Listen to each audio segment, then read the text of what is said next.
My parents were the Windrush generation. They came here in the very early 1950s, and they came separately. And then I think my father was walking down the street in Paddington, and he met somebody he knew who said, "Guess who's here?" She said, "Little Lucille." And so they got together and they married. Oh. And we were living in Paddington for the first couple of years. But my father was very adventurous and aspirational. That's where I get it from. And we moved out to Harrow. And I tell you, at the time, his friend said to him, "Reggie, why have you gone to live in the bush?" As far as they were concerned, you left Nottingham, you went to live in Harrow. You were going to the ends of the known world. Back in Paddington, though, I read that you remember the Teddy Boys knocking on your door looking for people to beat up. What was your memory of that? Well, it's a story my mother used to tell. We lived in Paddington. We actually owned the house. But in those days, if you were a West Indian immigrant or whatever, to own a house, you had to let the rooms out. So we lived in one room. The other rooms were let out. And in the basement, we had this Irish family, and the head of that household was called Jimmy. And Jimmy absolutely doted on me. Every morning he'd have me downstairs in the basement and give me a second breakfast. You know, Diane, 2 breakfasts, Abbott. Anyway, he thought the world of me. But one night we had Teddy Boys coming up and down the road, knocking on people's front doors. And if they found a black family owned the house, they turned quite nasty. So we could kind of hear them. We could hear the noise as they came up the road. And Jimmy came upstairs and said to my mother, "They're not going to get our Diane." So when they knocked on the door, Jimmy opened the door. They saw a white man and they went away. And also, I think that sense of allyship in the 50s was much greater between West Indians and Irish people and Jewish people. There was a sense of all being on the same side. And do you remember your parents talking about their homeland? Did they miss it at all? Did they sort of feel that they'd found this welcoming home in England? My parents never talked about racism or England in a negative way, but they talked about Jamaica all the time. And at weekends, we'd either go and see relatives in Paddington or Willesden, Harlesden, or relatives would come to our house, and they talked endlessly about Jamaica, as if they'd never left it, really. And they talk about people, they talk about places, they talk about the nearest market town. And I remember when I visited Jamaica for the very first time, I was in my late teens, I felt I knew it because I'd heard the place name so often. Fascinating. And they both left school aged 14. And you've talked about your dad being very aspirational. But what did they instill in you about the value of education? My parents left school at 14. They were both brought up in rural Jamaica. And in rural Jamaica, black young children did leave school very early. My mother was a little bit better place because she was a pupil teacher for a couple of years. So she remained a pupil, but she taught younger children. But my parents really believed in education. There was a generation of West Indian migrants who came to this country to better themselves. They often found themselves doing relatively low-level jobs, but they believed that for their children it would be better. That was largely why they were here. And they felt the instrument by which it would be better was education. So my mother and father, I used to come home from school, I used to change out of my school clothes, and then I would sit and do my homework. And my parents always went to parents' evening. And I always remember my father, he would go with my mother. Daddy worked in a factory, but he would have like a suit to go to parents' evening. And he always carried a sort of brown briefcase. And it was empty. And I never understood as a child why he carried an empty brown briefcase to the school open evening. But, when you're a child, growing up saw all sorts of strange things. It's only when I got a lot older I realised this was a West Indian factory worker who'd left school at 14.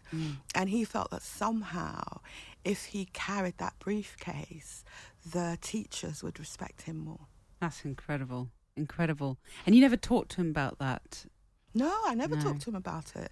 There was a lot about my childhood and my parents that we never spoke about. I accepted life as it was. And like I said, it's when I got older and when perhaps they'd passed away that I understood more. And you did what they expected of you educationally. You know, you progressed amazingly. You know, you got into grammar school, Harrow County School for Girls. You did face some hurdles there, didn't you? Where the teachers, for example, one of the teachers thought you'd plagiarised your work because it was so good. How did you challenge that? Well, that was very interesting. At primary school, I was famous for my stories, and all too often my stories would be pinned up in front of the class. Right? Everyone knew that Diane Abbott was good at stories. So then I went to grammar school, and I was given my first essay assignment in my English class. I gave it in, and then I went to the next class, and she read out the marks, and she read out A plus, A minus, B plus, and I thought, hello, because I was used to getting A's. So it's B plus, B minus. And then she went right to the bottom, I think C or C minus. And she'd not mentioned my name. So I was genuinely puzzled. So I put up my hand and said, you've not read out my grade, miss. And she said, I will speak to you afterwards. So the class finished, everybody left the classroom. I walked up to the front of the class because she was on a little dais, you know, with a desk and so on. And she literally picked up my essay and held it between her thumb and forefinger and said, where did you copy this? She didn't ask, where did you copy this? What she saw was a little black girl with plaits. She couldn't believe that I could write that essay. And I was completely shocked because no one had ever queried my ability to write stories before. And racism was not something at age 11 that I had really processed in my mind. I was completely shocked. And so I didn't argue with her. And really, for the rest of that year with that teacher, I consciously didn't write as well as I could. I consciously didn't use the words I knew because I didn't want to be humiliated again. And when you hear about black children underachieving in school, I know how they feel. In the next year, I had a different English teacher who was called Miss Landry, and she was fantastic, and she really believed in me, and I got back on track again with my English. But there was generally a culture of low expectations at the school. How many black kids were there in your year? Do you remember? I think I was the only black child in my year. So actually, to have gone from your primary school where you were this A-grade student and then to have that teacher treat you in the way that she did, must have been absolutely crushing. I suppose it's part of me becoming resilient because it was crushing. And like I told you, I didn't write the sort of stories I knew I could write for the whole year. But it didn't completely crush me. I mean, I think that's the thing I would say. But I began to understand, you know, about the low expectations people can have of you. Well, low expectations continued because some of the teachers said you weren't up to Oxbridge, but you clearly were because you got into Newnham College, Cambridge, studied history. Let's talk about the first rung of the ladder. You went on from the Home Office to be a race relations officer at the National Council for Civil Liberties. And that was when you first met Jeremy Corbyn, wasn't it? I lived in Belsize Park. My local constituency party was the Hampstead Party, and Ken Livingstone was the candidate. So I went up to conference and I met Ken and we went around together during the day and he introduced me to Jeremy Corbyn. But to be fair, Ken introduced me to a lot of the London left. So I don't have the clearest recollection of meeting Jeremy, but that is when I met him. I think it would have been the 78 conference. And you went on at some point to have a brief fling with him, though you deny going on a motorbike tour of East Germany, which is a shame because that was a lovely image we all had. Well, I think it's curious about the way people want to talk about them in terms of their relationships, and people don't do that to men. That's all I would say. Well, let's move on to your foray into TV then. You had a 5-year TV career, reporter for Thames TV and then a researcher at TV AM. Can you recall the moment that you decided at that point that TV wasn't for you? I mean, you did have a later TV career, but what made you shift full-time into politics? I decided I wanted to run for the council, and I became a councillor in Westminster, in fact. And I was working, particularly when I worked for TVAM, I was doing a lot of political stories, and my management felt, and I think there was something in it, that there would be a conflict of interest being a Labour councillor and writing about politics and working on political stories for TVAM. So I realised that I had to move on. So 1987, you were elected MP for Hackney North and Stoke Newington, and it was a pretty tricky campaign, wasn't it? Tell us about that. It was a difficult campaign. I had bricks thrown through the window of my office, and not everybody in the local party was as enthusiastic as me being the candidate, about me being the candidate. So that made it even trickier. But then a lot of people that hadn't been involved in the Labour Party before came out to work for me. You said a while back that the Labour Party, didn't think it was anything to be proud of to have elected a black woman. Did you feel proud, though? You were the first black female MP. Amazing achievement. Did you feel that sense of pride and history? You know, I was pleased to have won. But I've not lived my life thinking at every point, oh gosh, you're making history. I just take things day at a time. So I was pleased to have won. I remember my mother was there at the counts, and she was very excited as well. So I was pleased to have won. But I've not lived my life worrying about being a history maker. If you did that, you wouldn't be able to put one foot in front of the other. Well, when you took your seat in the Commons, you chose a spot on the green benches that was once favoured by Enoch Powell. How did that feel? Well, I didn't know it was Enoch Powell's seat. People told me, though, soon enough. I just remember being in the cafeteria of the House of Commons and feeling as if there was something boring into my back, like two lasers. I looked around and there was Enoch Powell. Wow. And how he felt seeing a black person in Parliament like that, I don't know, but I don't think he felt it entirely favourably. You didn't speak to him? No. Apart from anything else, he was like a few tables away from me. What kind of reception did you get in Parliament? You know, did you encounter racism? Well, what you have to remember, I came up in 1987, you know, as a Member of Parliament, and that was part of the heyday of the left in London. We didn't get the most enthusiastic of welcomes. I remember I'd been an MP for a few months, really, and I didn't have an office. And I couldn't understand why I didn't have an office because, you know, there were 650 members of Parliament. So presumably it's all organised so everyone can have an office, even if they're just sharing an office. But I didn't have an office at all. And first of all, I asked people, you know, who is in charge of offices, and they suggested it was this whip. And then I tried leaving... You're listening to The Ladder on Times Radio with Land Rover as Range Rover marks 50 years. With me this week, the first black female MP ever elected in Britain, Diane Abbott. So let's talk about ascending the ladder.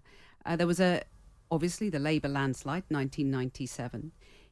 It was a massive moment for you, but you were at odds with the party leadership, weren't you? So was it a sort of bittersweet victory? It was a really exciting moment. You have to remember that I'd spent most of my adult life under a Tory government. And so to sweep in 1997 was a really massive moment. It wasn't so much that I was at odds with the Labour leadership. The Labour leadership, Neil Kinnock and so on, were not enthusiasts for the London Labour Party and the London left. Well, at that point it was Tony Blair, though, wasn't it? And you were at odds with him, weren't you? For example, voting against him on the Iraq War later. I didn't start off personally at odds with any leader, but I had certain things that I believed in and that my constituents believed in.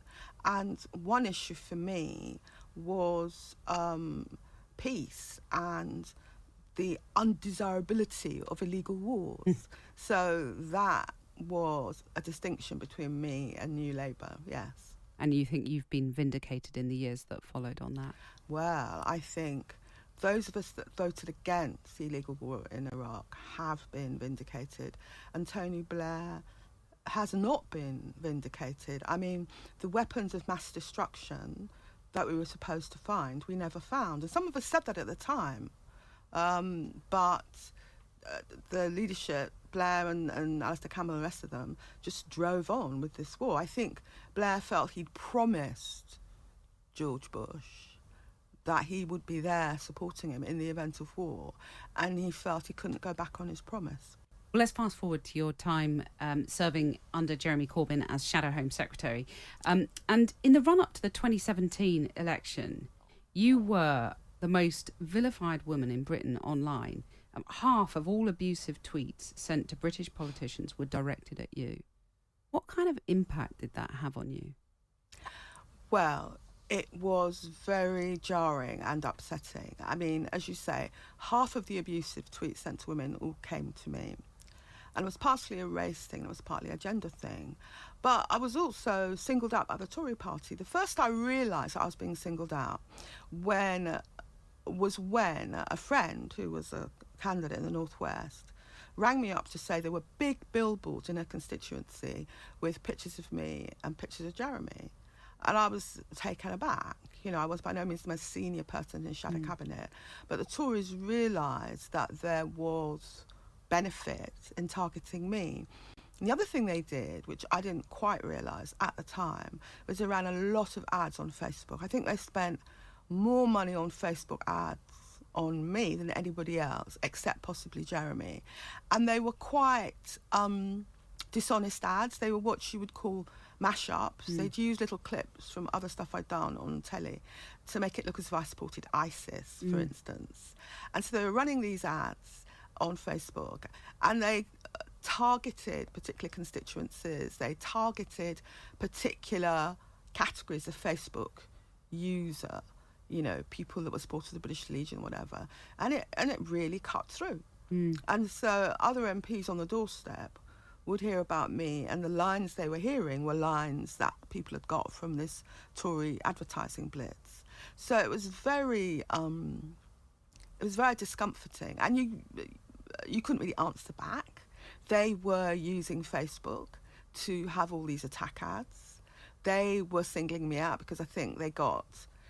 I was partly kind of lightning rod for Jeremy. So it was discomforting. It was difficult. I mean... You read out some of those messages in a 2017 parliamentary debate. I had never talked about the abuse I got online. It was my staff who saw a lot of it because they're opening letters, they're going online, they're seeing the messages. People would ring up on the phone and be abusive. And it was my staff who said, you have to say something, you have to say something. So I did an interview for The Guardian, I think. They were the first people to run a story. And then I took part in a debate and spoke about it. We have found in my office that we get young women who come in as interns or work experience, and they're horrified by the abuse. And some of them say, you know, I'm thinking of going into politics, but I've been really put off. Yeah. And so we try and explain to them that it doesn't have to be like that. When Meghan Markle said that she was the most trolled person last year, did you sympathise with her? Oh yes, I'm Team Markle. I really am Team Markle. I mean, the way she was singled out by the media was quite extraordinary, I think. And the royal family, were they not as supportive as they might have been? I don't know, I can't say. All I can tell you is it was very clear that Meghan Markle was singled out in a particular way. And even when they had driven Meghan and Harry out of the country, the media haven't let up on Meghan, which I think is extraordinary. You should be glad they're no longer living in the country. They should be left to live their lives. Politics and media can be very unforgiving, and you were absolutely crucified when you stumbled over the cost of Labour's pledge for 10,000 extra police officers in the 2017 election campaign. Do you think the media would have been more forgiving if it had been a white man?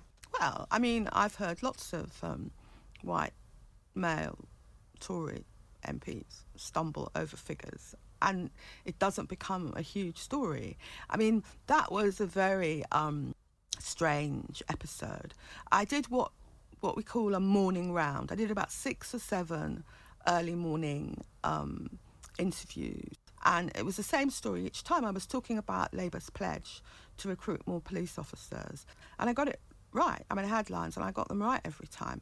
And then I did LBC and I stumbled, and the presenter really zeroed in. And the next thing I did that day, having done my morning round, was to turn up at the BBC to do an interview later in the morning, and there were all these photographers and cameramen waiting for me.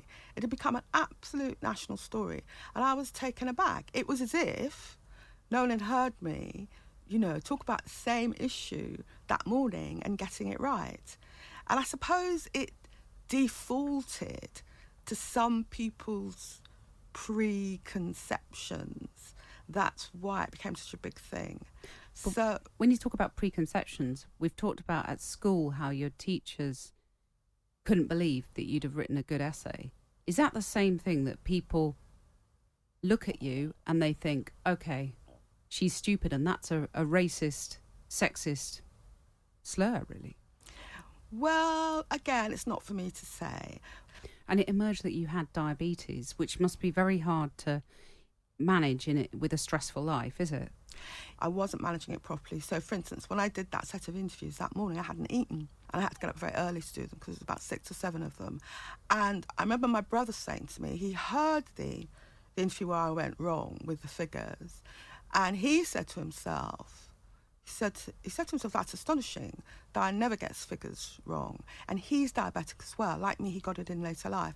And he said to himself, it's the diabetes. Because, your blood sugar drops if you don't eat when you're supposed to, and you get a bit woozy. And he said straight away, it's your diabetes. And he rang me and said, had you eaten? What's the matter? But other MPs would have been forgiven for getting a few figures wrong, and they are forgiven. But with me, it became a story which ran through a lot of the campaign. But why do you think that is? It's not for me to say. But why is it not for you to say? Because I've never wanted to make myself a victim. My view is that being a member of Parliament is a privilege. Jeremy Corbyn led Labour to the worst electoral defeat in 80 years. Did you, given that you were so central to his team, did you feel a sense of sort of guilt? I felt very, very sad, because I thought, as you might imagine, that the country needed a Labour government. And now when you see the mess that the Tories have made of dealing with coronavirus, the country really did need a competent government and a Labour government which really cared about people. Just the other day, the Tories refused to vote for children on free school meals to be given food over the holidays. My head told me, particularly as the campaign wore on, that we weren't going to do well. But my heart wanted to believe that we would do well, that we would scrape a victory. But the truth is, since 2015, when he first became leader of the Labour Party, Jeremy had completely unremitting abuse in the media. Do you think Keir Starmer gets a fairer treatment by the press? I think that certainly the Labour Liberal press are more favourable to Keir than they were to Jeremy. Why do you think that is? You would have to ask the people that write for The Guardian and so on, but he definitely gets fairer treatment than Jeremy got. So maybe it's because he looks like a Prime Minister, whatever that is. Oh, so do you think he will be the next Labour Prime Minister, or could that be Andy Burnham or Angela Rayner or someone else? I think that he will be the next Prime Minister of this country. And when are we going to get a Labour woman Prime Minister? Well, I like to think in my lifetime. I think Angela Rayner's really, really good. Got a lot of good women on the front bench. So I like to think it'll be in my lifetime. You're listening to The Ladder on Times Radio with Land Rover as Range Rover marks 50 years. With me this week, the first black woman to become an MP in Britain, Diane Abbott, who's about to share her advice to other women about how to follow her up the ladder. And it is shameful, isn't it, that the party that prides itself on equality has not had a female leader? It is odd, because as a party, we have done a lot to advance women in politics. Because it's one thing to have a woman leader in the shape of Mrs Thatcher. Mrs Thatcher didn't necessarily promote other women. That wasn't the sort of... She had one woman in her cabinet. Yeah. Baroness Young, I think she was, yeah. Mrs Thatcher wasn't a feminist in the accepted sense of the word. But we showed the way in terms of women's representation. Well, finally, your 3 words of advice to people who want to climb the ladder as you have done. Be steady and brave.